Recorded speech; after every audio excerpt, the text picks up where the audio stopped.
आर्यभट्ट, उस दिव्य अवशेष को हमारे हवाले कर दो तो शायद हम तुम्हारे प्राण बख्श दें। तुम्हारे पास भागने का कोई रास्ता नहीं बचा है। हमने इस पूरे इलाके को मायावी बंधनों से सील कर दिया है। अब परिंदा भी पर नहीं मार सकता। किसने सोचा था कि महान जादूगर आर्यभट्ट की ऐसी दुर्दशा होगी। पूरे ब्रह्मांड का सबसे बड़ा मेधावी आज एक लाचार जानवर की तरह फंसा हुआ है। मैदान के बीचों बीच खड़े आर्यभट्ट का काला कवच लगभग पूरी तरह टूट चुका था। उसका शरीर गहरे और डरावने जख्मों से भरा था और उसका एक हाथ कटकर अलग हो चुका था। घावों से खून रुकने का नाम नहीं ले रहा था, जिससे उसके पैरों के नीचे की जमीन पूरी तरह लाल हो चुकी थी। आसपास सैकड़ों लाशें बिखरी पड़ी थीं। जो मैदान कभी हरियाली से भरा रहता था, वो अब खून की गंध से भरा हुआ था। आर्यभट्ट ने अपनी ठंडी और स्थिर नजरों से सामने खड़े उन हजारों जादूगरों को देखा जो उसे घेरे हुए थे। उसे पता था कि आज उसकी कहानी का आखिरी पन्ना लिखा जा रहा है।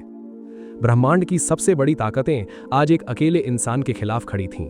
कुछ लोग उसका मजाक उड़ा रहे थे तो कुछ उसे कोस रहे थे, लेकिन किसी में भी उसके करीब आने की हिम्मत नहीं थी। उनकी आंखों में खौफ साफ देखा जा सकता था। वे डर रहे थे कि कहीं मरते मरते आर्यभट्ट को ही ऐसा दांव न चल दे जो उन्हें भी साथ ले डूबे। तभी आर्यभट्ट ने अचानक अपना हाथ ऊपर उठाया। उसे हिलते देख हजारों योद्धा सतर्क हो गए और अपने हथियार कस लिए। अगले ही पल उसकी हथेली के ऊपर एक चमकता हुआ श्वेत कमल प्रकट हुआ। उस दिव्य वस्तु को देखते ही सभी की आंखों में लालच की चमक दौड़ गई। आर्यभट्ट ने उस कमल की ओर देखा और एक कड़वी मुस्कान के साथ सोचा, इस दिव्य अवशेष का भार सहना मेरे बस की बात नहीं थी। शायद इसे पाना मेरी किस्मत में ही नहीं था। पर तभी उसकी आंखों में एक कठोर चमक जागी। उसने सामने खड़ी भीड़ की ओर देखा और दहाड़ते हुए कहा, अपनी पूरी जिंदगी मैंने जादू की ऊंचाइयों को छूने की कोशिश की, और भले ही आज मैं यहां राख हो जाऊं, मुझे कोई मलाल नहीं है। एक दिन कोई ऐसा जरूर आएगा जो मेरी इस विरासत को संभालेगा और मेरे सपनों को पूरा करेगा। उसके होठों पर एक ठंडी मुस्कान उभरी और वो आगे बोला, लेकिन चूंकि तुम सब यहां तक आए ही हो तो खाली हाथ क्यों जाओ। चलो मेरे साथ परलोक की सैर करो। सामने खड़े जादूगरों के दिल दहल गए। इससे पहले कि कोई पीछे हट पाता, उस श्वेत कमल से एक भयंकर और पारलौकिक दबाव निकला। वो दबाव इतना ताकतवर था कि हजारों मील तक का वातावरण जम गया। कमल के खिलते ही अंतरिक्ष की सीमाएं थरथराने लगीं। आर्यभट्ट ने अपनी बची कुची पूरी जान उस अवशेष में झोंक दी। देखते ही देखते वहां ऊर्जा का एक विशाल चक्रवात बन गया और आसमान में काली दरारें पड़ने लगीं। कमल की दिव्य शक्ति ने शून्य को भी फाड़ दिया था। वे हजारों योद्धा भागने की कोशिश कर रहे थे, लेकिन सब बेकार था। एक एक करके उनकी आंखें पथराने लगीं। उस कमल ने सीधे उनकी आत्माओं को उनके शरीर से खींचकर लीलना शुरू कर दिया। आर्यभट्ट ने दर्द से अपने दांत भींचे। उसकी चेतना अब धीरे धीरे खत्म हो रही थी। कुछ ही पलों में वे बड़े बड़े योद्धा जो ग्रहों पर राज करते थे और जिनके नाम से दुनिया कांपती थी, बिना किसी चोट के निर्जीव होकर गिरने लगे। अंततः आर्यभट्ट की भी सांसें थम गई। उसकी आत्मा भी नष्ट होकर उस श्वेत कमल में समा गई। जादूगरों के इस महान युग का सबसे बड़ा सितारा आज डूब गया था। हैरानी की बात यह थी कि किसी के भी शरीर पर एक भी घाव नहीं था। उस दिव्य अस्त्र ने केवल उनकी आत्माओं का भक्षण किया था। आत्माओं को सोखने के बाद वो श्वेत कमल कुछ देर हवा में शांति से तैरता रहा। फिर वो आसमान की एक दरार में घुसकर गायब हो गया। वो महान अवशेष अब अनंत ब्रह्मांड की यात्रा पर निकल पड़ा था, किसी ऐसे वारिस की तलाश में जिसकी किस्मत में पूरी दुनिया को जीतना लिखा हो। रात का सन्नाटा गहरा था। झिंगुरों की आवाज और दूर कहीं उल्लू के बोलने की आवाजों के बीच जंगल के एक छोटे से हिस्से में एक युवक अभ्यास कर रहा था। उसका शरीर सांवला और सुगठित था, जो उसकी कड़ी मेहनत का गवाह था।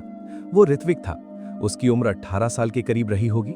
वो अपनी पुरानी और जंग लगी तलवार को पूरी ताकत से हवा में चला रहा था। उसका ऊपरी शरीर नग्न था और पसीने से पूरी तरह तरबतर। हर बार जब वो तलवार को ऊपर उठाता और नीचे की ओर प्रहार करता, तो पसीने की बूंदें घास पर गिरती। हालांकि उसकी तलवार चलाने की तकनीक अभी उतनी मंझी हुई नहीं थी, लेकिन उसके हर वार में एक गजब का संकल्प और दृढ़ता महसूस की जा सकती थी। कुछ मिनटों के बाद वो थककर चूर हो गया। उसने अभ्यास रोका और सीधे जमीन पर लेट गया। उसकी छाती तेजी से ऊपर नीचे हो रही थी और वो आसमान में चमकते 2 चंद्रमाओं को एकटक देख रहा था। हस्तिनापुर साम्राज्य से निकले हमें 1 महीने से ज्यादा हो गया है, ऋत्विक ने मन ही मन सोचा। पिछले 1 महीने में उनके काफिले ने 2 राज्यों की सीमाएं पार की थी। रास्ते में कई बार खूंखार जंगली जानवरों ने हमला किया, लेकिन साथ चल रहे भाड़े के रक्षकों और योद्धाओं ने उन हमलों को नाकाम कर दिया। अच्छी बात यह थी कि अभी तक उनका सामना किसी मायावी जीव या उन बुद्धिहीन दैत्यों से नहीं हुआ था जो अक्सर इन निर्जन रास्तों पर पाए जाते थे। ऋत्विक में करवट ली और जंगल के किनारे खड़ी उन दर्जन भर बैलगाड़ियों और रथों की ओर देखा जो एक विशाल अलाव के चारों ओर घेरा बनाकर खड़े थे। मैंने दूसरे लड़कों को बात करते सुना था कि चंद्रपुर पहुंचने में अभी 2 महीने और लगेंगे। प्रसिद्ध चंद्रपुर शहर निशा साम्राज्य की राजधानी थी और इस काफिले का लक्ष्य था चंद्रपुर की मशहूर जादुई अकादमी, नीलकमल अकादमी। हर साल पड़ोसी राज्यों के हजारों बच्चे इस उम्मीद में चंद्रपुर की यात्रा करते थे कि उन्हें नीलकमल अकादमी में प्रवेश मिल जाए और वे एक साधक या जादूगर बनने के मार्ग पर चल सके। ऋत्विक भी उनसे अलग नहीं था। वो हस्तिनापुर का एक साधारण अनाथ लड़का था। बचपन में उसकी मुलाकात एक भटकते हुए साधु से हुई थी जिसने उसे बताया था कि उसके भीतर मंत्रों और जादुई शक्तियों को सीखने की अद्भुत क्षमता है। ये जानकर ऋत्विक की खुशी का ठिकाना नहीं रहा था। आखिरकार जिस दुनिया में वो रहता था वहां जादूगरों को बहुत शक्तिशाली माना जाता था। वे प्रकृति के तत्वों को अपनी इच्छा से नियंत्रित कर सकते थे और कई चमत्कार कर सकते थे। इसके अलावा ये एक ऐसी दुनिया थी जहां ताकतवर ही टिक सकता था। अगर आपके पास पर्याप्त शक्ति नहीं है तो आपकी कोई कीमत नहीं है। ऋत्विक अपनी बाकी जिंदगी गरीबी और साधारणपन में नहीं बिताना चाहता था। तभी से उसने हर दिन कड़ी मेहनत करने का संकल्प लिया था ताकि वो एक महान जादूगर बन सके। लेकिन काफिले में मौजूद अमीर घरानों के बच्चों के विपरीत ऋत्विक के पास कोई सहारा नहीं था। उसने छोटे मोटे काम करके बड़ी मुश्किल से थोड़े पैसे जुटाए थे ताकि वो एकेडमी की प्रवेश परीक्षा की फीस भर सके। हालांकि उसे डर था कि क्या ये छोटी सी रकम काफी होगी। पैसे की समस्या के बारे में सोचकर ऋत्विक ने एक लंबी सांस ली। चंद्रपुर पहुंचने के बाद भी परीक्षा में कुछ समय बचेगा, तब मैं वहां कोई काम ढूंढ लूंगा, लेकिन चाहे जो हो जाए मुझे उस एकेडमी में प्रवेश पाना ही होगा। वो उठ खड़ा हुआ और अपनी थकान मिटाने के लिए शरीर को स्ट्रेच किया। अपनी तलवार और सामान उठाकर वो पास के एक शांत तालाब की ओर चल दिया ताकि खुद को साफ कर सके। तालाब की सतह पर दोनों चंद्रमाओं की चांदी जैसी रोशनी पड़ रही थी। पक्षियों के चहचहाने की मधुर आवाज ने वहां के वातावरण को बहुत शांत और सुकून भरा बना दिया था। ऋत्विक ने अनजाने में ही खुद को रिलैक्स महसूस किया। फिर भी सावधानी बरतते हुए उसने आसपास नजर दौड़ाई कि कोई खतरा तो नहीं है। उसने अपने कपड़े उतारे और धीरे धीरे ठंडे पानी में उतर गया। पानी के स्पर्श से उसका शरीर एक बार के लिए कांप उठा, लेकिन धीरे धीरे उसे इसकी आदत हो गई। पानी में शांत लेटे हुए ऋत्विक की मांसपेशियों को आराम मिल रहा था। तालाब की सतह पर उसका युवा चेहरा दिख रहा था। कोयले जैसी काली आंखें जिनमें मासूमियत भी थी और एक ऐसी दृढ़ता भी जो उसकी उम्र के बच्चों में कम ही दिखती थी। उसके काले बाल गर्दन तक पहुंच रहे थे।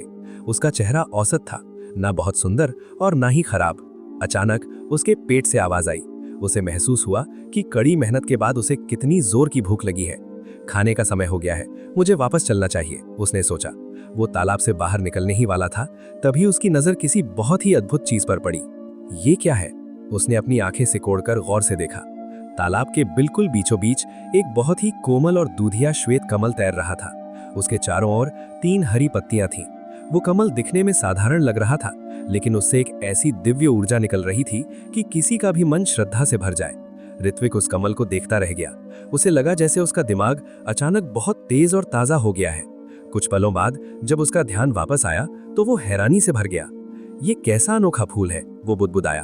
तभी उसके दिमाग में एक विचार आया, क्या ये वही कीमती जड़ी बूटी हो सकती है जिसका उपयोग जादुई दवाइयां बनाने के लिए किया जाता है? ये सोचकर वो बहुत उत्साहित हो गया। अगर वो इस फूल को चंद्रपुर में बेच पाया तो एकेडमी की फीस का इंतजाम बड़ी आसानी से हो जाएगा। ऋत्विक बिना कोई शोर किए धीरे धीरे तालाब के बीच की ओर तैरने लगा। वो डरा हुआ था कि कहीं कोई और वहां आकर इस फूल को न देख ले। जल्द ही वो केंद्र तक पहुंच गया। वो फूल अब उसके हाथ की दूरी पर था।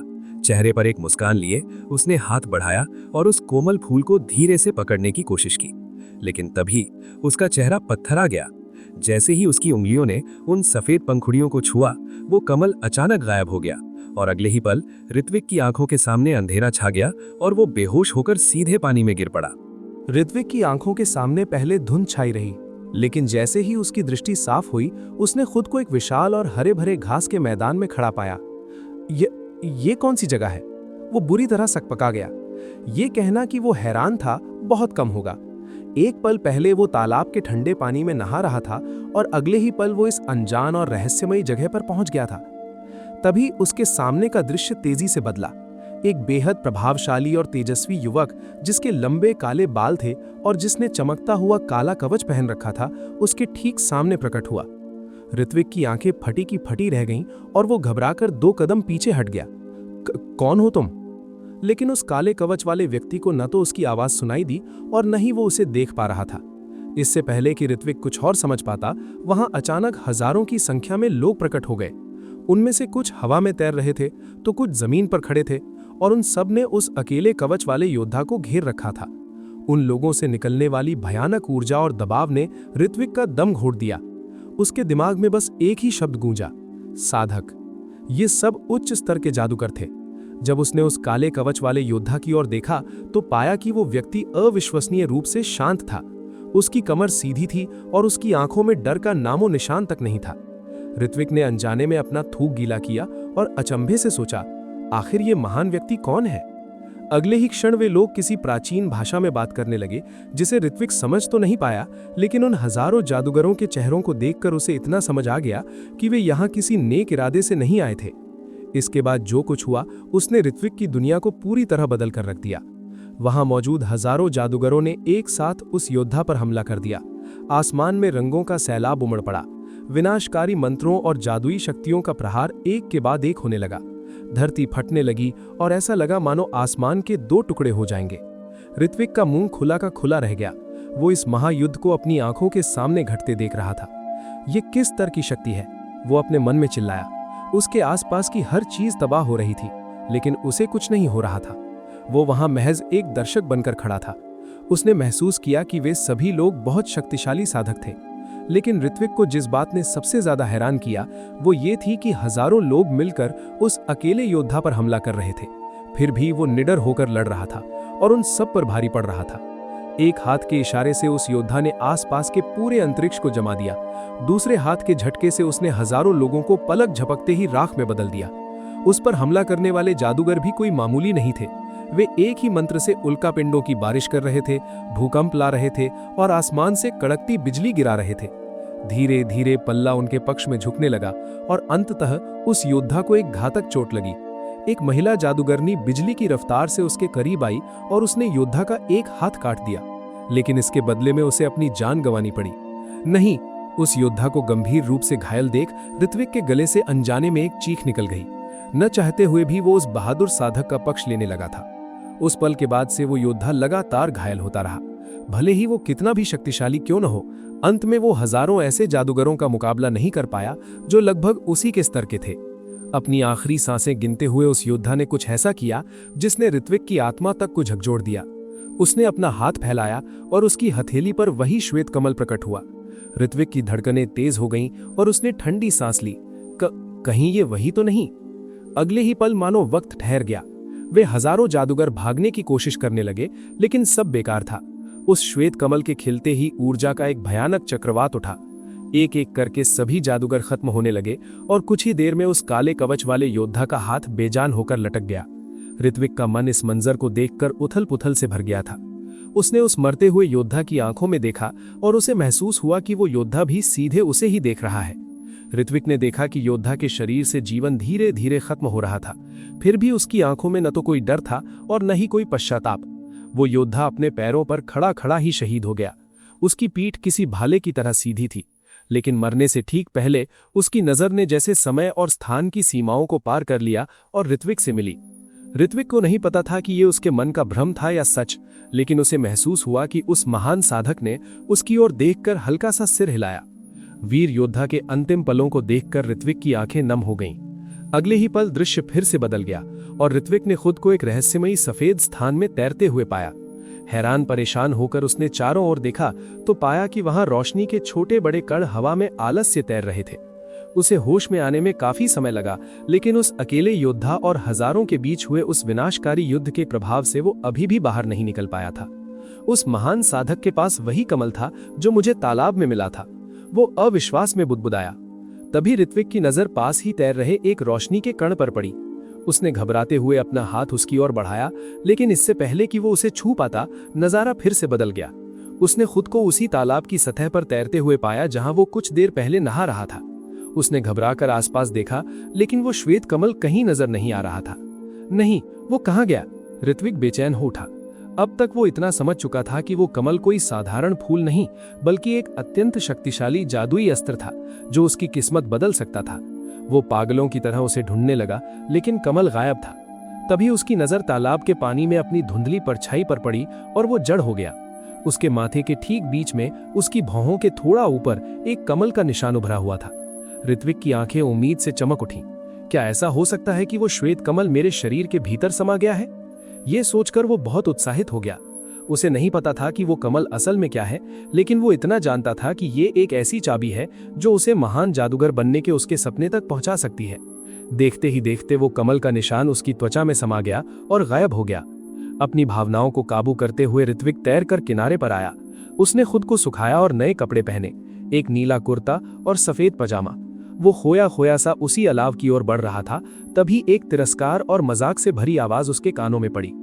ओह, देखो तो, आ गया हमारा मजदूर योद्धा। ऋत्विक की आंखें सिकुड़ गईं और उसकी मुट्ठियां खुद ब खुद भिज गईं। उसने झुंझलाहट के साथ उस आवाज की दिशा में देखा। फिर से ये बदतमीज। सुनहरे बालों वाला एक लड़का जो उम्र में ऋत्विक के बराबर ही लग रहा था, धीरे धीरे जंगल के उस खाली हिस्से की ओर बढ़ रहा था। उसने रेशम के महंगे कपड़े और कीमती आभूषण पहन रखे थे और उसके चेहरे पर एक अहंकारी मुस्कान थी। वाकई ये वही मजदूर योद्धा है। इसकी उस जंग लगी पुरानी तलवार को देखो। मुझे तो डर है कि कहीं हवा के झोंके से ही इसके 2 टुकड़े ना हो जाए। उस सुनहरे बालों वाले लड़के के पीछे चल रहे 2 अन्य लड़कों ने भी ऋत्विक का मजाक उड़ाते हुए हाँ में हाँ मिलाई। जब से ये यात्रा शुरू हुई थी, ये तीनों लगातार ऋत्विक को परेशान कर रहे थे। आखिरकार वो इस पूरे काफिले में इकलौता साधारण अनाथ लड़का था। उन्हें इस बात से चिढ़ थी कि एक मामूली गरीब लड़का जादूगर बनने का सपना देखने की जुर्रत भी कैसे कर सकता है। उस समय ये माना जाता था कि केवल ऊंचे घरानों और कुलीन परिवारों के बच्चों के पास ही जादूगर बनने का मौका होता है। ऋत्विक बहुत भाग्यशाली था कि कुछ साल पहले उसे एक भटकते हुए सिद्ध साधु का आशीर्वाद मिला था, जिन्होंने पुष्टि की थी कि ऋत्विक के भीतर मंत्रों को सिद्ध करने की अद्भुत क्षमता है। किसी साधारण पृष्ठभूमि वाले व्यक्ति के लिए जादूगर बनने की राह पर चलना बहुत दुर्लभ था। इसके लिए न केवल प्रतिभा चाहिए थी, बल्कि सबसे महत्वपूर्ण बात यह थी कि आपके पास भारी मात्रा में धन और संसाधन हो। ऋत्विक ने अपनी ओर आते हुए उस लड़के को देखा और अपने दांत भींचे। इस लड़के का नाम जयवर्धन था, जो हस्तिनापुर के एक बड़े सामंत का बेटा था। ऊंचे खानदान का होने के कारण वो स्वभाव से ही सबको नीचा समझता था, खासकर ऋत्विक जैसे आम लोगों को। अब तक ऋत्विक हमेशा इन अपमानों को चुपचाप सह लेता था, क्योंकि वो किसी फालतू मुसीबत में नहीं पड़ना चाहता था। लेकिन आज उस काले कवच वाले महाज्ञानी को हजारों योद्धाओं से अकेले लड़ते हुए देखने के बाद ऋत्विक का खून खौल उठा था। उसने फैसला किया कि अब वो और नहीं सहेगा। वैसे भी वे हस्तिनापुर से बहुत दूर आ चुके थे। ऋत्विक को यकीन था कि जयवर्धन का रसूख इतनी दूर काम नहीं आएगा। उसने जयवर्धन की आंखों में सीधे देखते हुए पूछा, क्या चाहते हो तुम? जयवर्धन ठिठक गया। ओह, तो तुम्हें बोलना भी आता है? ओए, ये कैसी नजरों से देख रहे हो?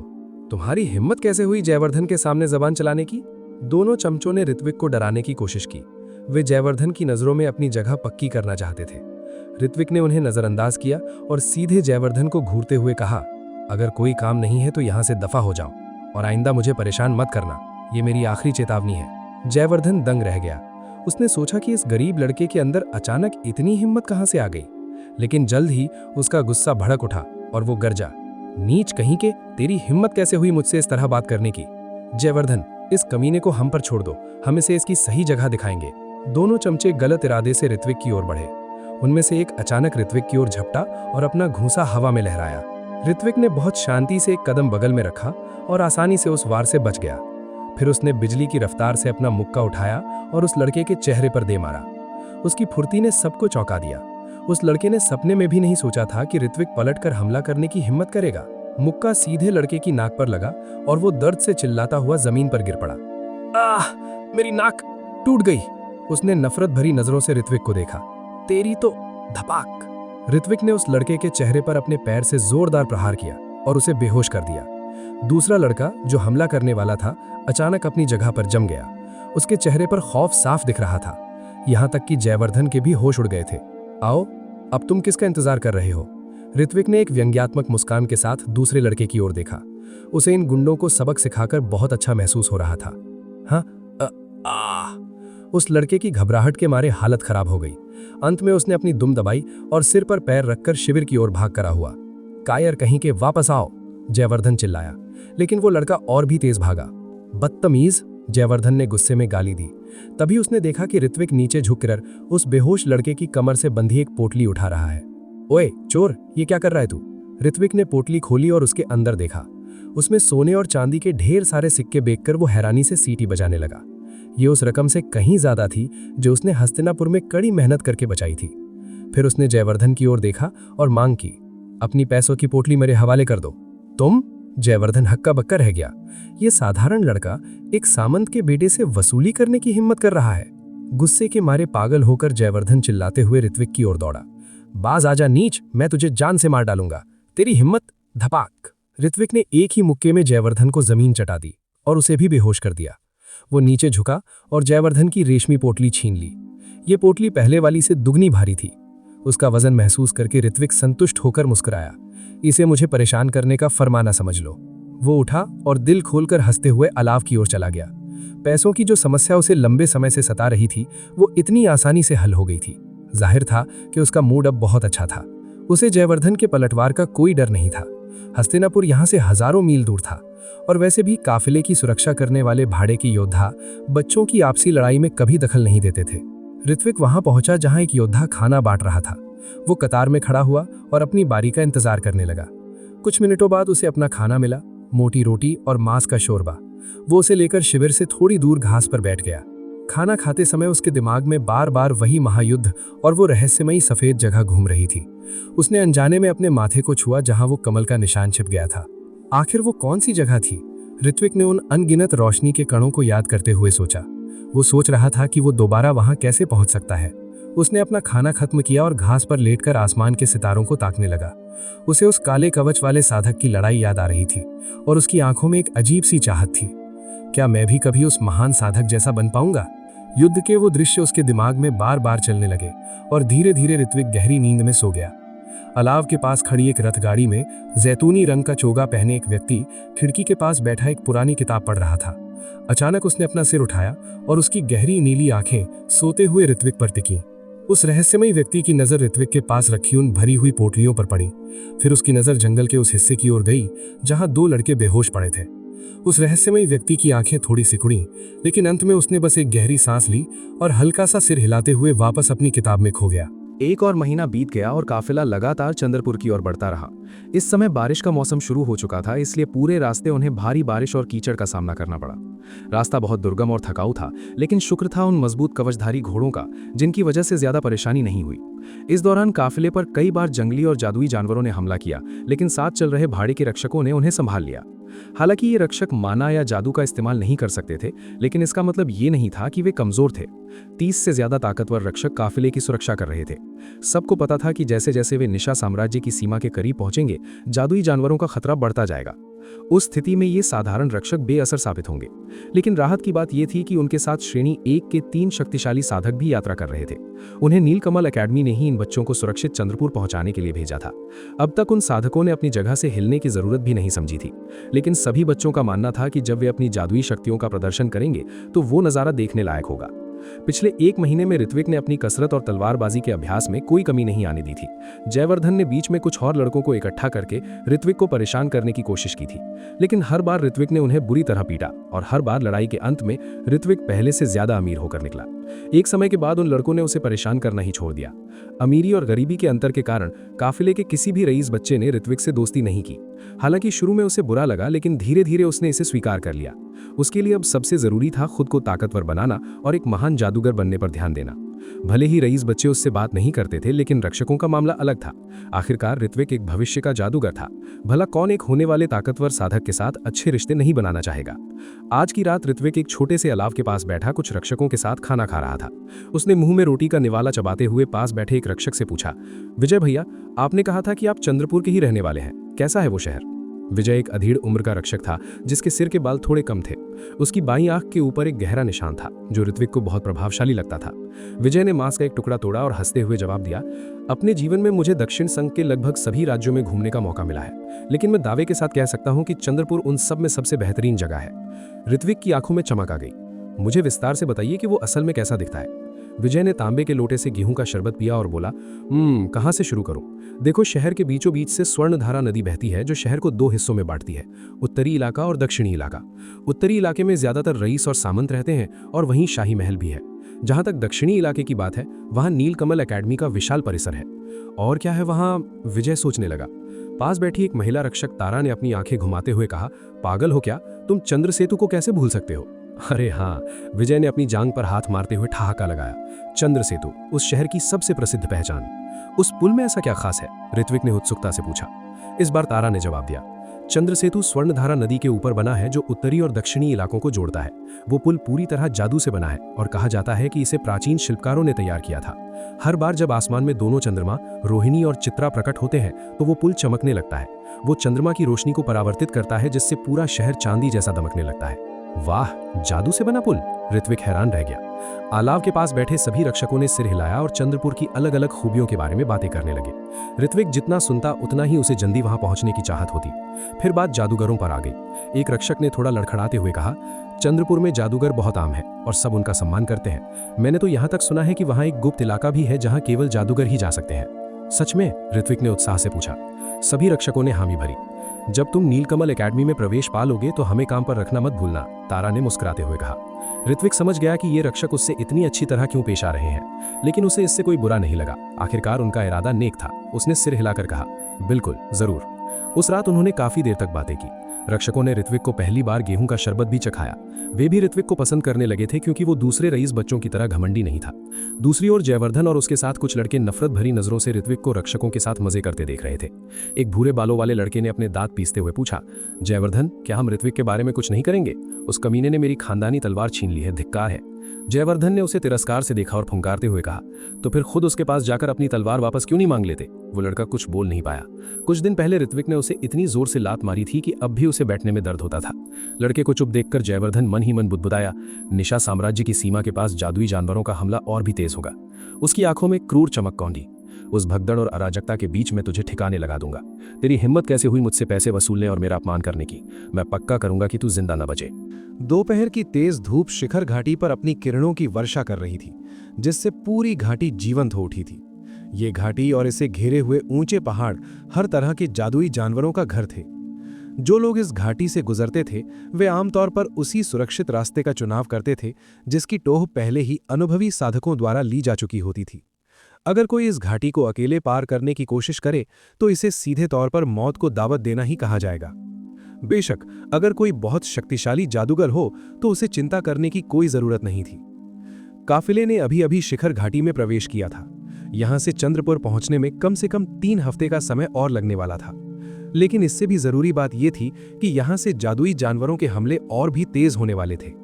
जादुई जानवरों का स्वभाव बहुत हिंसक होता है। उन्हें अपने इलाके में बाहरी लोगों का घुसना बिल्कुल पसंद नहीं आता। ऋत्विक रथ की खिड़की से बाहर के नजारे को बड़े अचरज से देख रहा था। आखिरकार उसने अपनी पूरी जिंदगी हस्तिनापुर के एक छोटे से कस्बे में बिताई थी। पिछले 2 महीनों में उसने बहुत सी नई और अनोखी चीजें देखी थीं। दूरी पर आधा दर्जन लोमड़ियों का एक झुंड काफिले को बड़ी सतर्कता से घूर रहा था, जबकि उनके बच्चे बेपरवाह होकर आपस में खेल रहे थे।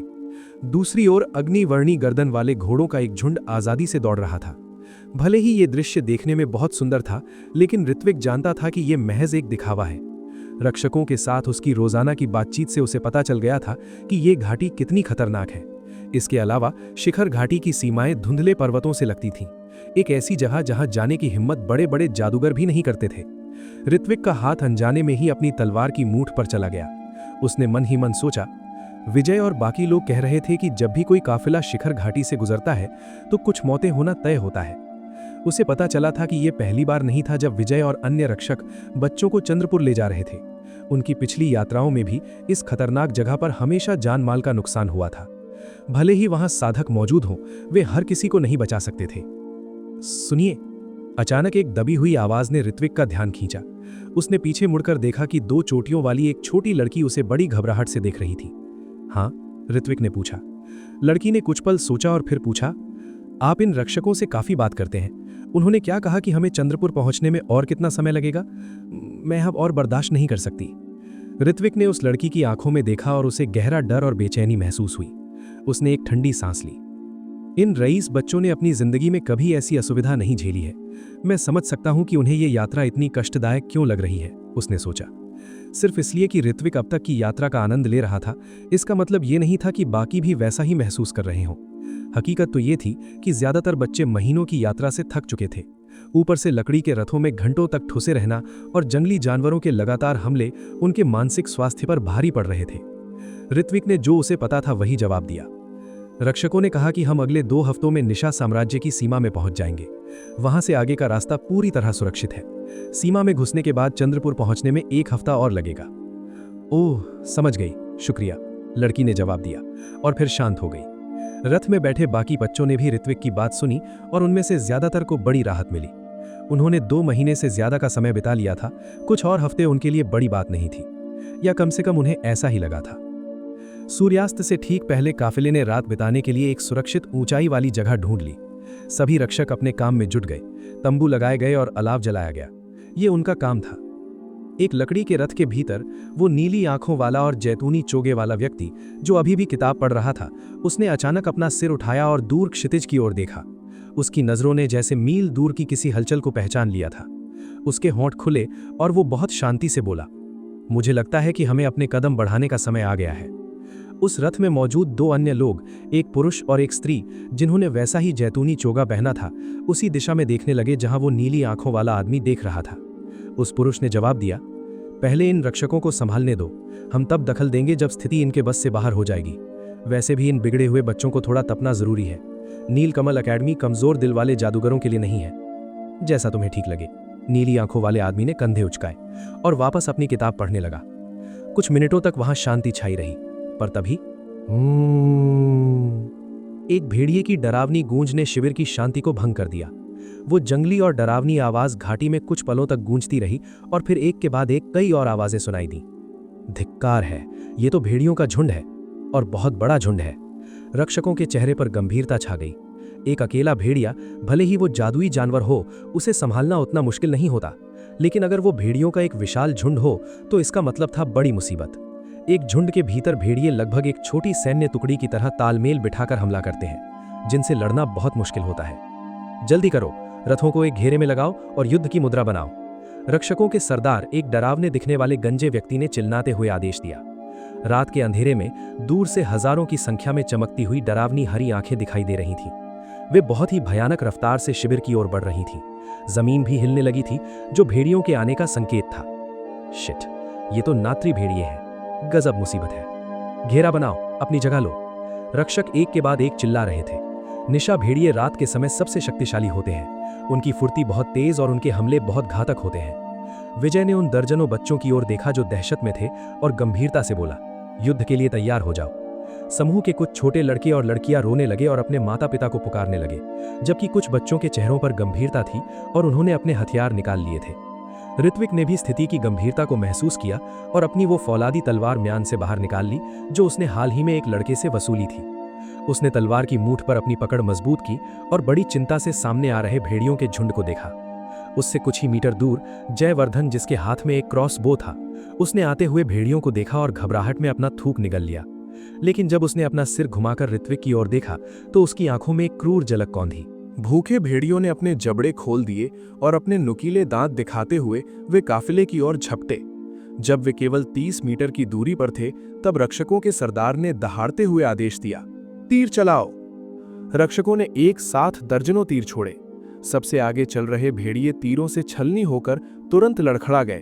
कुछ ही पलों में पीछे से आ रहे उनके साथी भेड़ियों ने उन्हें अपने पैरों तले रौंद दिया। जब भेड़िए 15 मीटर की दूरी पर पहुंचे तो तीरों की एक और बौछार हुई और दर्जनों भेड़िए और मारे गए। मेरे साथ लड़ो, रक्षकों के सरदार ने अपनी भाला लहराते हुए बहादुरी से शोर मचाया। उसके पीछे खड़े रक्षकों ने अपने हथियार संभाल लिए और भेड़ियों के आने का इंतजार करने लगे। अगले ही पल भेड़िए लकड़ी के रथों के घेरे से जा टकराए। रथों के बीच और उनके ऊपर खड़े रक्षकों ने हमला शुरू कर दिया। मैदान देखते ही देखते एक भयानक कत्लगाह में बदल गया। मरते हुए भेड़ियों की गूंज समय समय पर सुनाई दे रही थी। कुछ भेड़ियों ने अलग होकर शिविर को चारों ओर से घेर लिया, लेकिन रथों के पीछे तैनात रक्षकों ने उन्हें वहीं रोक दिया। गालियों, चीखों और भेड़ियों की डरावनी आवाजों के साथ बहते हुए खून के मंजर ने शिविर के बीच में खड़े बच्चों की रीढ़ में कंपकपी पैदा कर दी। ऋत्विक खुद अपने हाथों को कांपने से नहीं रोक पा रहा था। उसने पहले कभी ऐसा खौफनाक नजारा नहीं देखा था। अपने कस्बे में भी उसने इतनी क्रूरता नहीं देखी थी।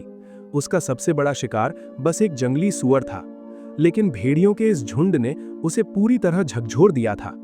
उसने अपनी आंखें बंद की, गहरी सांस ली और अपनी भावनाओं को शांत करने की कोशिश की। कुछ पलों बाद जब उसने आंखें खोलीं, तो उनमें एक अटूट संकल्प चमक रहा था। जो भी इस घेरे को तोड़कर अंदर आएगा, मैं उसे मार डालूंगा, उसने अपने मन में ठान लिया। वो इतना मूर्ख नहीं था कि सीधे रक्षकों के साथ जाकर लड़ने लगे। उसने सुरक्षित जगह पर रुककर इंतजार करने और हमला करने का फैसला किया, और रक्षकों का घेरा टूटने में ज्यादा समय नहीं लगा। युद्ध शुरू होने के कुछ ही मिनटों बाद एक युवा रक्षक को भेड़ियों ने जिंदा खा लिया। एक बुरी तरह घायल भेड़िया घेरे को तोड़ने में कामयाब रहा और सीधे बीच में खड़े बच्चों की ओर झपटा। ये देख ज्यादातर बच्चे खौफ के मारे जड़ हो गए, खासकर ऋत्विक के आसपास के बच्चे, क्योंकि वो भेड़िया उन्हीं की दिशा में आ रहा था। ऐन मौके पर ऋत्विक पीछे हटने के बजाय सहज रूप से भेड़िए की ओर दौड़ा। जैसे जैसे वो उस खूंखार जानवर के करीब पहुंच रहा था, उसका दिल जोर जोर से धड़क रहा था। पलक झपकते ही उसने अपनी तलवार उठाई और भेड़िए के पास से गुजरते हुए एक तिरछा वार किया। भेड़िया अचानक रुक गया और अगले ही पल उसके शरीर से खून का फव्वारा फूट पड़ा। ऋत्विक की तलवार ने भेड़िए की गर्दन से लेकर उसकी कमर तक का हिस्सा चीर दिया था। इसके तुरंत बाद भेड़िया बेजान होकर नीचे गिर गया। वो कुछ सेकंड तक छटपटाया और फिर मर गया। मैंने कर दिखाया, ऋत्विक ने लंबी सांसें भरते हुए बुदबुदाया। उसके शरीर में रोमांच और जोश दौड़ रहा था। उसे लगा जैसे वो दुनिया जीत सकता है। उसे खुद पर एक अजीब सा आत्मविश्वास महसूस होने लगा। एक पल के लिए उसके मन में आया कि वो भी रक्षकों के साथ जाकर लड़े, लेकिन जल्द ही उसने इस विचार को मन से निकाल दिया।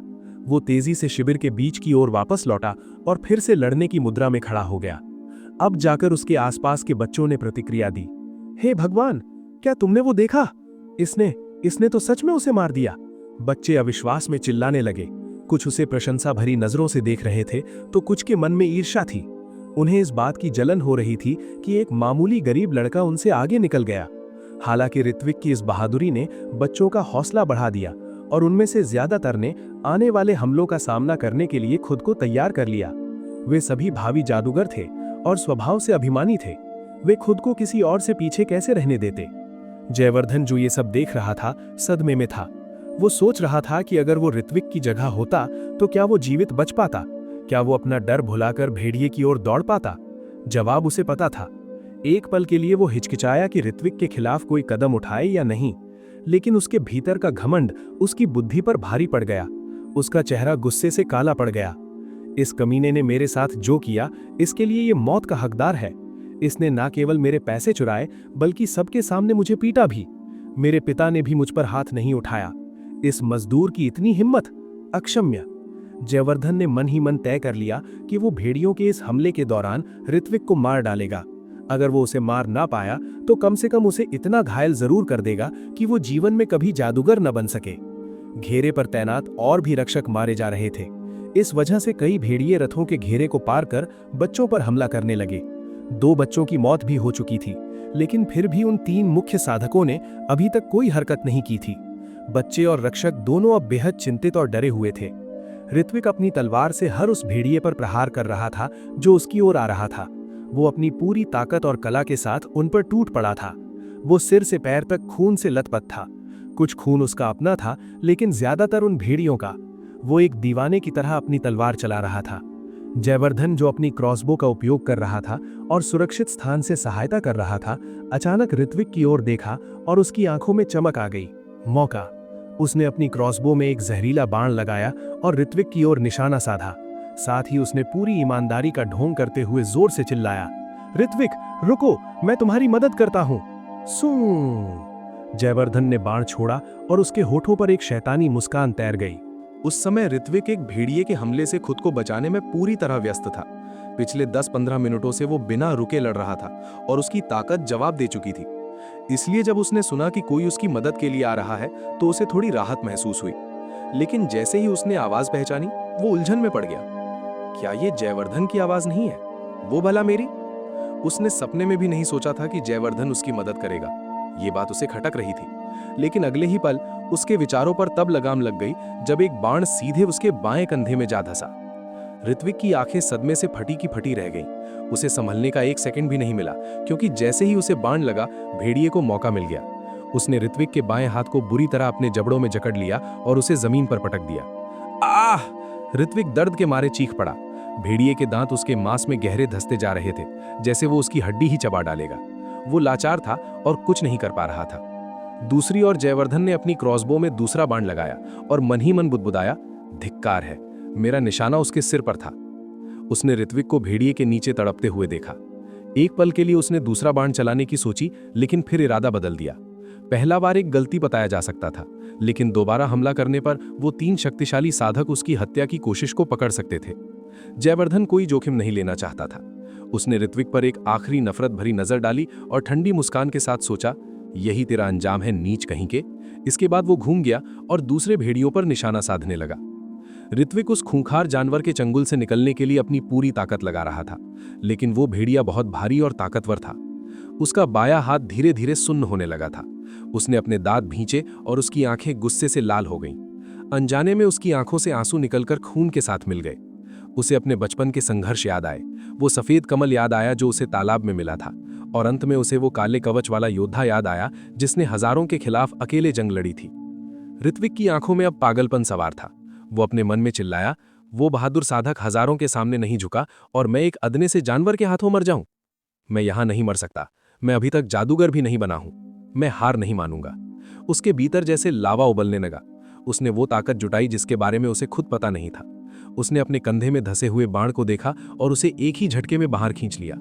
अर्र! वो एक जंगली जानवर की तरह गुर्राया और उस टूटे हुए बाण को पकड़कर सीधे भेड़िए की आंख में गाड़ दिया।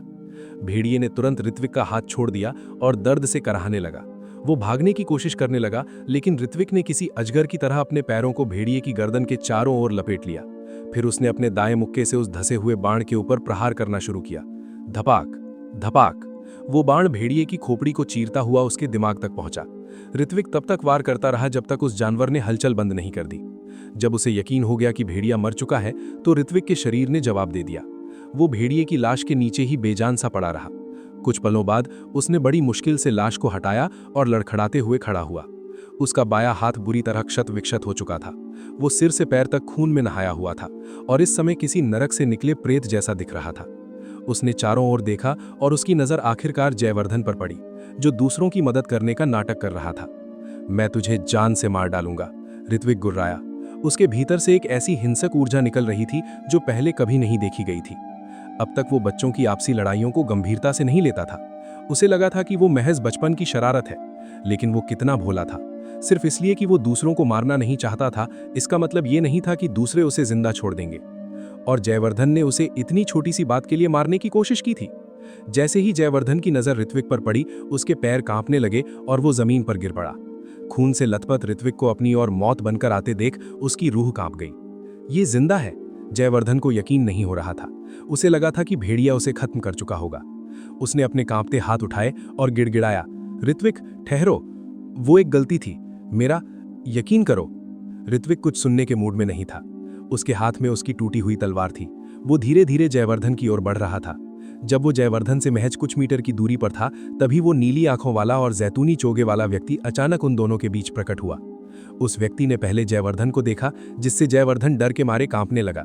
फिर उसने घायल ऋत्विक की ओर देखा, जिस पर उस अजनबी की मौजूदगी का कोई खास असर नहीं पड़ रहा था। ये समय और ये जगह तुम्हारे आपसी झगड़े के लिए सही नहीं है, उस आदमी ने शांति से कहा। लेकिन इसने, ऋत्विक ने विरोध करना चाहा। मैंने कहा कि यह सही जगह नहीं है, उस आदमी ने सख्त लहजे में उसकी बात काट दी। ये देखकर जयवर्धन को राहत मिली और वो शिकायत करने लगा, आपका धन्यवाद महाराज, आपने मुझे बचा लिया, अगर आप ना होते तो। चुप रहो, नीली आंखों वाले साधक ने जयवर्धन को ठंडी नजर से देखा। ये मत समझना कि मुझे पता नहीं है तुमने क्या किया है। जयवर्धन का मुंह बंद हो गया और उसने डर के मारे अपनी नजरें नीची कर ली। तभी दो और लोग, एक पुरुष और एक महिला वहां प्रकट हुए। उन तीनों ने एक जैसे जैतूनी रंग के चोगे पहने थे, जिनके सीने पर चौपतिया कमल 4 लीफ क्लोवर का चिन्ह बना हुआ था। उस नए आ गए पुरुष ने दूर क्षितिज की ओर देखा, जहां एक सामान्य से थोड़ा बड़ा भेड़िया खड़ा था, और बुदबुदाया, लगता है वो भेड़िया श्रेणी 2 का जादुई जीव बनने की कगार पर है, तभी ये इतने बड़े झुंड को नियंत्रित कर पा रहा है। नीली आंखों वाले साधक ने जवाब दिया। चलो अपने मंत्रों को जोड़ते हैं और इस खेल को खत्म करते हैं, महिला साधिका ने संक्षिप्त में कहा। तीनों साधकों ने एक साथ छलांग लगाई और रथों के घेरे के बाहर जा कूदे। उन्हें आता देख आसपास के भेड़िए डर के मारे पीछे हटने लगे। ठीक है, अब काम शुरू करने का वक्त है। नीली आंखों वाले साधक ने अपनी उंगलियां चटकाईं। भेड़ियों के सरदार ने दहाड़ मारी और अपने झुंड को उन 3 साधकों पर हमला करने का आदेश दिया जिन्होंने उनका रास्ता रोकने की हिम्मत की थी। हालांकि वे भेड़िए उन साधकों के करीब जाने से कतरा रहे थे। अंत में डरते डरते उन्होंने हमला बोल ही दिया। उस महिला साधक ने उपहास करते हुए कहा। उसके बाल चांदी जैसे सफेद थे और आंखें नीलम की तरह चमक रही थीं। वो नीचे झुकी और अपनी दोनों हथेलियां जमीन पर टिका दी। अचानक उसकी हथेलियों के नीचे एक चमकता हुआ जादुई घेरा बन गया। श्रेणी 1 मंत्र, जल प्रवाह। कुछ ही सेकंड में उसके हाथों के नीचे से पानी की धार फूट पड़ी और तेजी से भेड़ियों की ओर बढ़ने लगी। पानी के स्तर ने झुंड को कोई खास नुकसान तो नहीं पहुंचाया, बस जमीन थोड़ी गीली हो गई। अगले ही पल उस कसरती बदन वाले साधक ने, जिसके बाल बहुत छोटे कटे हुए थे, आगे बढ़कर जमीन पर जोर से पैर पटका। उसके पैर के नीचे पहले से ही एक जादुई घेरा बन चुका था। जैसे ही उसका पैर जमीन से टकराया, मिट्टी में लहरें उठने लगीं और वो भेड़ियों की ओर दौड़ने लगी। श्रेणी 1 मंत्र, भू आकृति।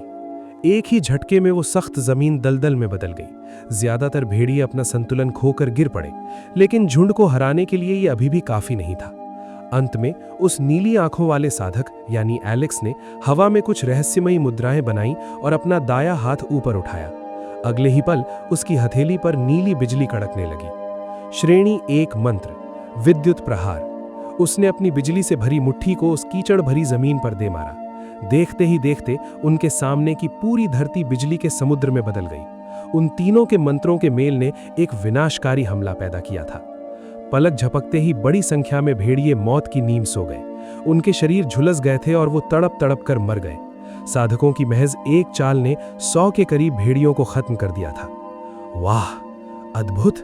क्या यही होती है एक जादूगर की ताकत? मौत के मुंह से निकले बच्चों की आंखों में यह नजारा देखकर चमक आ गई। उनमें से ज्यादातर ने पहली बार किसी असली साधक को युद्ध करते देखा था। अनुभवी रक्षक भी इस तालमेल को देखकर दंग रह गए थे। ऋत्विक हालांकि उतना ज्यादा प्रभावित नहीं था।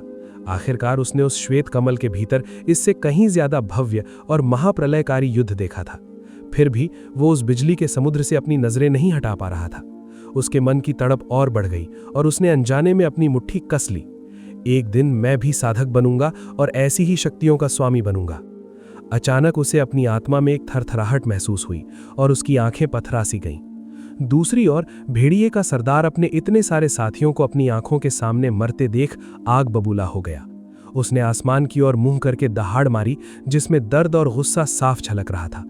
अगले ही पल उसने अपना मुंह खोला और उसके भीतर घोर अंधेरे वाली एक ऊर्जा की गेंद बनने लगी। अंधेरे की वो गेंद बड़ी होती गई और फिर बिजली की रफ्तार से उन 3 साधकों की ओर बढ़ी। कसरती बदन वाला साधक आगे बढ़ा और उसने अपने दोनों हाथों को जोर से आपस में टकराया। उसके ऐसा करते ही उसके सामने की जमीन हिली और 2 मजबूत पत्थर की दीवारें खड़ी हो गईं। श्रेणी 1 मंत्र, वज्र दीवार। वो अंधेरे की गेंद उन दीवारों से टकराई। एक कान फोड़ देने वाला धमाका हुआ और धूल मिट्टी चारों ओर उड़ गई। अंत में वो काली गेंद पूरी तरह शांत हो गई, लेकिन साथ ही वे दोनों दीवारें भी चकनाचूर हो गईं। धूल के उस गुबार के बीच से महिला साधक और वो नीली आंखों वाला साधक बिजली की गति से बाहर निकले और भेड़िए के सरदार की ओर लपके। गुस्से में भरा वो सरदार भी उनकी ओर दौड़ा और एक और काली गेंद छोड़ने की तैयारी करने लगा। लेकिन इससे पहले कि वो कुछ कर पाते, दोनों साधक उसके करीब पहुंच गए थे। उन्होंने एक साथ अपने मंत्रों को मिलाया। श्रेणी 1 मंत्र, कंटीली बेल। श्रेणी 1 मंत्र, विषैणी फुहार। महिला साधक के हाथ में एक हाथ जितनी मोटी हरी बेल प्रकट हुई, जिसे उसने कोड़े की तरह भेड़िए पर चलाया।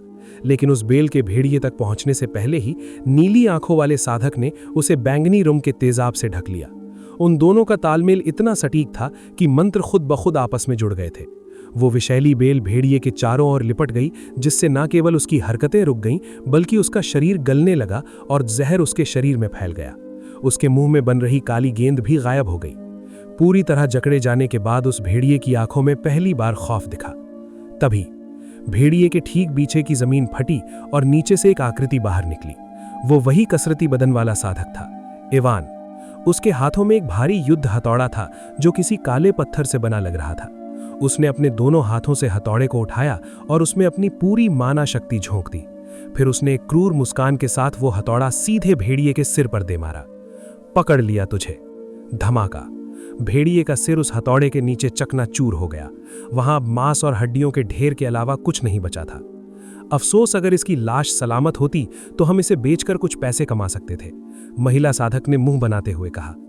हथौड़े वाले साधक इवान ने उस क्षत विक्षत लाश को देखा और शर्माते हुए मुस्कुराया। मेरी गलती है केली। केली ने एक आखिरी बार उस मांस के ढेर को देखा और बिना कुछ कहे वहां से चली गई। अच्छा काम किया इवान, इसकी चिंता मत करो। नीली आंखों वाले एलेक्स ने उसे शाबाशी दी। इवान हंस पड़ा। तुमने भी अच्छा किया एलेक्स, चलो वापस चलते हैं। मुझे एक नए मंत्र के बारे में तुमसे कुछ समझना है। जिंदा बचे बच्चे और रक्षक उन विजेता साधकों के लिए तालियां बजाने लगे। वो लड़ाई वाकई काबिले तारीफ थी। एलेक्स और इवान को इन तालियों और प्रशंसा भरी नजरों की आदत थी, इसलिए उन्होंने इस पर ज्यादा ध्यान नहीं दिया। अचानक एलेक्स की नजर ऋत्विक पर पड़ी, जो एक ही जगह जड़ खड़ा था। वो बिल्कुल खोया सा लग रहा था। इस लड़के को क्या हुआ? एलेक्स बुदबुदाया। इस समय ऋत्विक को अपने आसपास की दुनिया की कोई खबर नहीं थी। उसकी चेतना एक बार फिर उस श्वेत कमल के भीतर के रहस्यमय स्थान में जा पहुंची थी। ऋत्विक ने एक बार फिर खुद को उसी रहस्यमय सफेद स्थान में तैरते हुए पाया। एक पल के लिए वो घबराया, लेकिन फिर उसकी आंखों में चमक आ गई। मैं आखिरकार यहाँ वापस आ गया। जब से उसे वो श्वेत कमल मिला था, वो इस जगह पहुंचने की हर मुमकिन कोशिश कर रहा था। उसे यकीन था कि ये उस कमल के भीतर का कोई मायावी हिस्सा है, लेकिन उसने चाहे कितनी ही कोशिशें क्यों ना की हो, उसे सफलता नहीं मिली थी। पर अब अचानक वो वापस यहाँ था और उसकी खुशी का ठिकाना नहीं था। उसने उत्सुकता से अपने चारों ओर चमकते हुए सफेद कणों को देखा। पिछली बार मैं इस जगह के बारे में ज्यादा कुछ नहीं जान पाया था। ऋत्विक ने हवा में तैरने की कोशिश की। आखिर ये रोशनी के कण क्या हैं? उसके शब्द उसके मुंह में ही रह गए जब उसने दूर कुछ अजीब होते देखा। वहां रोशनी के और भी सफेद कण अचानक प्रकट होने लगे थे। ये क्या? ऋत्विक अवाक रह गया। उसने चारों ओर देखा और पाया कि हर तरफ सफेद बिंदु उभर रहे थे, हालांकि उनकी गति धीमी थी। तभी अचानक एक साथ करीब 100 सफेद कण कहीं से प्रकट हो गए। ऋत्विक दंग रह गया। आखिर यहां चल क्या रहा है? उसे समझ नहीं आ रहा था कि ये सफेद कण क्या है और वे इस जगह पर कैसे और क्यों बढ़ रहे हैं। सच तो यह है कि उसे यह भी नहीं पता था कि वो खुद यहां कैसे पहुंचा। अब नए कणों का निकलना बंद हो गया था। ऋत्विक तैरकर सबसे करीबी सफेद कण के पास गया। वो रोशनी का कण उसके नाखून के बराबर था। उसने अपनी धड़कनों को शांत करने के लिए कुछ गहरी सांसें लीं। जो जोखिम नहीं उठाता वो कुछ नहीं पाता। उसने खुद को हिम्मत दी और बिना किसी हिचकिचाहट के उस रोशनी को छू लिया। ऋत्विक ने अपनी आंखें बंद कर लीं। वो किसी भी तरह के झटके के लिए तैयार था। सच कहूं तो उसे पता ही नहीं था कि उसे क्या उम्मीद करनी चाहिए। कुछ सेकंड तक कुछ नहीं हुआ, लेकिन फिर शांति। एक ऐसी असीम शांति जो उसने पहले कभी महसूस नहीं की थी। ऋत्विक को लगा जैसे उसका दिमाग फैल रहा है। मानसिक रूप से वो खुद को बहुत तरोताज़ा महसूस करने लगा। उसने अपने जीवन में कभी इतना सुखद अनुभव नहीं किया था। ऐसा लग रहा था मानो उसकी आत्मा और मजबूत हो गई हो। वो कितनी देर तक उस एहसास में खोया रहा उसे खुद नहीं पता। जब इस रहस्यमय स्थान में एक और सफेद कण प्रकट हुआ, तब जाकर उसकी आंखें खुली। मुझे ऐसा लग रहा है जैसे मेरा पुनर्जन्म हुआ हो। उसकी आंखें चमक रही थीं। वो चारों ओर ऐसे देख रहा था जैसे उसे कोई खजाना मिल गया हो। ऋत्विक बेहद उत्साहित था। अभी जो महसूस हुआ वो मेरी एकाग्रता और शक्ति के लिए बहुत फायदेमंद है। ऋत्विक को ये तो नहीं पता था कि आत्मा क्या होती है। उसने बस कुछ कवियों को उनके गीतों में इसका जिक्र करते सुना था, लेकिन उसे सहज रूप से महसूस हुआ कि इन सफेद कणों ने उसे मानसिक रूप से बहुत शक्तिशाली बना दिया है। उसने वहां तैरते हजारों कणों को देखा और अनजाने में अपना थूक निगल लिया। क्या होगा अगर मैं इन सारी रोशनियों को सोख लूं? एक चौड़ी मुस्कान के साथ वो अगले कण की ओर बढ़ने ही वाला था कि अचानक उसे अपने कंधे पर एक मजबूत हाथ महसूस हुआ और उसके आसपास का नजारा तुरंत बदल गया। हे, तुम ठीक तो हो? एक आवाज ने उसे हकीकत में वापस खींच लिया। हाँ, मैं कहाँ हूँ? एलेक्स या नीली आंखों वाला साधक उसे मजे लेते हुए देख रहा था। ओह, क्या तुम खड़े खड़े हिसो गए थे? क्या बात है। ऋत्विक को यह समझने में एक पल लगा कि असल में हुआ क्या था। आसपास देखने पर उसे पता चला कि अब वहां एक भी भेड़िया नहीं था। रक्षक और बच्चे उन लोगों की मदद कर रहे थे जिन्हें कम चोटें आई थीं। सब खत्म हो गया। उसे चैन पड़ा कि खतरा टल चुका था, लेकिन इससे पहले कि वो उस साधक को कोई जवाब दे पाता, उसकी आंखों के सामने अंधेरा छा गया और वो बेहोश हो गया। वो खौफनाक लड़ाई, भेड़िए का वो जानलेवा हमला और बाएं हाथ से बहता बहुत सारा खून, ऋत्विक के शरीर की हिम्मत जवाब दे चुकी थी। आखिर थकान उस पर हावी हो गई। चलते हुए रथ की खिड़की से सूरज की सुनहरी किरणें अंदर आईं और सोए हुए ऋत्विक के चेहरे पर पड़ीं। वो रथ की पूरी सीट घेरे चैन की नींद सो रहा था। धीरे धीरे उसने अपनी आंखें खोलीं, जो पहले से कहीं ज्यादा गहरी और चमकदार लग रही थीं। वो उठकर बैठा और उसने देखा कि उसके बाएं हाथ पर पट्टी बंधी थी, जिस पर खून के निशान थे। उफ, उसने कराहते हुए सांस ली। जरा सी हलचल भी उसकी नसों में दर्द की लहर दौड़ा रही थी। शुभ प्रभात ऋत्विक, एक चहकती हुई आवाज उसके कानों में पड़ी। ऋत्विक ने ऊपर देखा तो पाया कि भूरे बालों वाली एक लड़की उसे देखकर प्यार से मुस्कुरा रही थी। ऋत्विक उलझन में था। यह पहली बार था जब काफिले के किसी दूसरे बच्चे ने उससे इतनी गर्मजोशी से बात की थी। लेकिन फिर उसे याद आया कि ऐसा क्यों हो रहा है। कल रात की लड़ाई में उसने कई भेड़ियों का मुकाबला किया था और अनजाने में ही उसने अपने पीछे खड़े कई बच्चों की जान बचाई थी। लगता है ये उन्हीं में से एक है। ऋत्विक को यकीन हो गया। उसने लड़की को देखकर एक फीकी मुस्कान दी और पूछा, हम अभी कहाँ हैं? उसके पास बैठे दूसरे लड़के ने जवाब दिया, हम शिखर घाटी में और आगे निकल आए हैं। अच्छा, ऋत्विक ने सिर हिलाया। साथियों की इस अचानक बढ़ी हुई दोस्ती से वो थोड़ा अजीब महसूस कर रहा था। कल रात तक हर कोई उसे केवल एक गरीब अनाथ समझकर नजरअंदाज कर रहा था, लेकिन कल रात की उसकी बहादुरी देखने के बाद उनका नजरिया बदल गया था। ताकत का हर कोई सम्मान करता है। साथ ही जिन बच्चों को उसने बचाया था वे स्वाभाविक रूप से उसके आभारी थे। ऋत्विक ने खिड़की से बाहर भागते नज़ारों को देखने के लिए अपना सिर घुमाया। उसने कल रात की उस खौफनाक लड़ाई और जयवर्धन की उसे मारने की कोशिश को अपने दिमाग के किसी कोने में दबा दिया था। अब वो जिस चीज के बारे में सोच रहा था वो था श्वेत कमल के भीतर का रहस्यमयी स्थान। उसकी आत्मा के शक्तिशाली होने का अंदाजा सही साबित हो रहा था। वो महसूस कर सकता था कि उसकी समझने की शक्ति बढ़ गई है, उसके विचार बहुत स्पष्ट थे और कुल मिलाकर उसका दिमाग पहले से कहीं बेहतर काम कर रहा था। लेकिन सबसे महत्वपूर्ण बात, ऋत्विक को अब ऐसा महसूस हो रहा था कि वो जब चाहे अपनी इच्छा से उस रहस्यमयी स्थान में प्रवेश कर सकता है। रथ में बैठे बच्चों से ये पूछने के बाद कि कल रात युद्ध के मैदान में उन 3 साधकों के आने के बाद क्या हुआ था, ऋत्विक को पता चला कि उन्होंने एक ही झटके में 100 से ज्यादा भेड़िए मार गिराए थे। वे तीनों बच्चे अब भी बड़े उत्साह से उस बारे में बात कर रहे थे। वे उन साधकों की लड़ने की कला से पूरी तरह चकित थे। दूसरी ओर ऋत्विक कुछ और ही सोच रहा था। उस रहस्यमयी शून्य में अचानक प्रकट हुए सफेद कणों की संख्या भी लगभग उतनी ही थी। ऋत्विक ने दोनों कड़ियों को जोड़ा और उसे महसूस हुआ कि यह महज एक इत्तेफाक नहीं हो सकता। जब उसे पहली बार वो श्वेत कमल मिला था तब उसने जो दृश्य देखा था उसे याद करते हुए ऋत्विक धीरे धीरे इस अजीब अवशेष के पीछे के रहस्य को सुलझाने लगा। उस दृश्य में जब उस काले कवच वाले महाज्ञानी ने श्वेत कमल को सक्रिय किया था तो परिणाम स्वरूप बाकी सभी हजारों साधक मारे गए थे। कमल ने उन हजारों योद्धाओं के प्राण ले लिए थे, लगभग 4000 अगर मैं सही हूं तो। धीरे धीरे ऋत्विक के सामने से पर्दा उठ रहा था। अचानक उसे एक ऐसी भयानक संभावना का विचार आया जिसने उसकी रूह कपा दी। उस रहस्यमयी स्थान में मौजूद सफेद कणों की संख्या भी उतनी ही होनी चाहिए जितने साधक उस युद्ध में मरे थे। कहीं ऐसा तो नहीं कि? ऋत्विक ने अनजाने में अपने माथे को छुआ। उसकी पीठ ठंडे पसीने से भीग गई थी। ये श्वेत कमल असल में आत्माओं को सोख सकता है, और सिर्फ इतना ही नहीं, मैं इन आत्माओं का सेवन करके अपनी मानसिक शक्ति बढ़ा सकता हूँ। उसका मन बुरी तरह द्वंद्व में फंस गया। एक तरफ वो बेहद खुश था कि उसे ऐसा अद्भुत अस्त्र मिला है जो किसी भी नियम के परे है, लेकिन दूसरी तरफ उसे डर था कि अगर किसी को पता चला कि उसके पास ऐसा कोई खजाना है तो क्या होगा। अब से उसे बहुत सतर्क रहना होगा। उसे नहीं पता था कि आत्मा से संबंधित अवशेष इस दुनिया में आम हैं या दुर्लभ, लेकिन उसने सावधान रहने का फैसला किया। अगर ऐसे अवशेष आम होते तो किसी को फर्क नहीं पड़ता, लेकिन अगर वे दुर्लभ हुए तो? ये सोचते हुए उसने अपने सामने बैठे तीनों बच्चों की ओर देखा और थोड़े तनाव में पूछा, मेरे बेहोश होने के बाद क्या हुआ? मैं रथ तक कैसे पहुंचा? मेरी पट्टियां किसने बांधी? बच्चों ने ऋत्विक के व्यवहार में आए इस अचानक बदलाव पर ज्यादा ध्यान नहीं दिया। उनमें से एक ने सच बताया, वो नीली आंखों वाला साधक तुम्हें उठाकर रथ तक लाया था और फिर एक रक्षक ने तुम्हारे घावों को साफ करके उन पर दवा और पट्टी बांधी। धिक्कार है, ऋत्विक ने मन ही मन खुद को कोसा। क्या उस साधक को श्वेत कमल के बारे में पता चल गया होगा? इस संभावना को सोचकर वो घबराने लगा, लेकिन जल्द ही उसने खुद को संभाला और सोचा, नहीं, शायद मैं जरूरत से ज्यादा सोच रहा हूं। जो चीज किसी इंसान के शरीर के अंदर गायब होने की ताकत रखती है वो इतनी आसानी से कैसे मिल सकती है? ये सोचकर वो धीरे धीरे शांत हुआ। फिर भी मुझे अपनी धारणाओं की पुष्टि करनी चाहिए। अभी के लिए उसने उस रहस्यमय स्थान के अंदर जाने का फैसला किया। वो अब भी अपने शरीर के भीतर उस कमल की मौजूदगी को महसूस कर सकता था। साफ तौर पर कहें तो उसे लगा कि वो कमल असल में उसके मस्तिष्क यानी माइंड के भीतर था। उसने अपनी आंखें बंद की और कोशिश शुरू की। जल्द ही वो एक शांत अवस्था में पहुंच गया।